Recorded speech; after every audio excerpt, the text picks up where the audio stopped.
क्या आप कल्पना कर सकते हैं कि भारत में कहीं एक ऐसी जगह है जहां शादी के बाद लड़की नहीं लड़का ससुराल में रहने जाता है।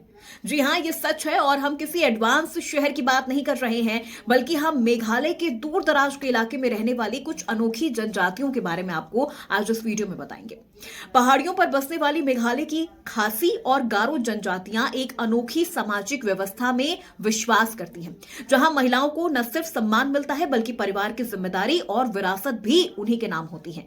शादी के बाद लड़का लड़की के घर में आकर रहता है। बच्चों का उपनाम यानी जो सरनेम होता है वो मां के नाम पर रखा जाता है।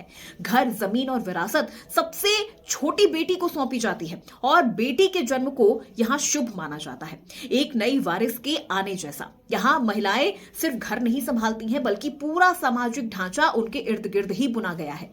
एक ऐसा समाज जो हमें सिखाता है कि समानता सिर्फ नारे से नहीं, परंपरा से आती है। खासी और गारो समाज हमें सिखाते हैं कि जब महिलाओं को बराबरी और सम्मान मिलता है तो समाज और मजबूत होता है। यहाँ के लोग भले ही कम पढ़े लिखे हैं, लेकिन उनकी सोच और परंपराएं सबसे आगे हैं। यहाँ बेटी के जन्म पर खुशियां मनाई जाती हैं। बेटियां बोझ नहीं, परिवार की ताकत मानी जाती हैं। महिलाएं घर के सभी बड़े फैसले लेती हैं। उनकी बात को सबसे ज्यादा माना जाता है, सुना जाता है। बच्चों का सरनेम यानी जो उपनाम है वो उनके पिता का नहीं, मां के नाम पर होता है। यहाँ घर, जमीन और परिवार की संपत्ति बेटियों को दी जाती है और अगर बेटियां ज्यादा हो तो सबसे छोटी बेटी को ज्यादा हिस्सा मिलता है।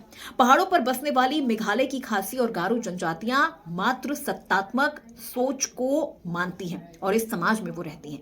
यानी यहाँ महिलाओं को सबसे ज्यादा अधिकार और सम्मान भी मिलता है। यहाँ तक कि शादी के बाद लड़कियां नहीं, लड़के अपना घर छोड़कर ससुराल जाते हैं और उसे घर जमाई कहा जाता है और ये यहाँ आम और सम्मानजनक बात है।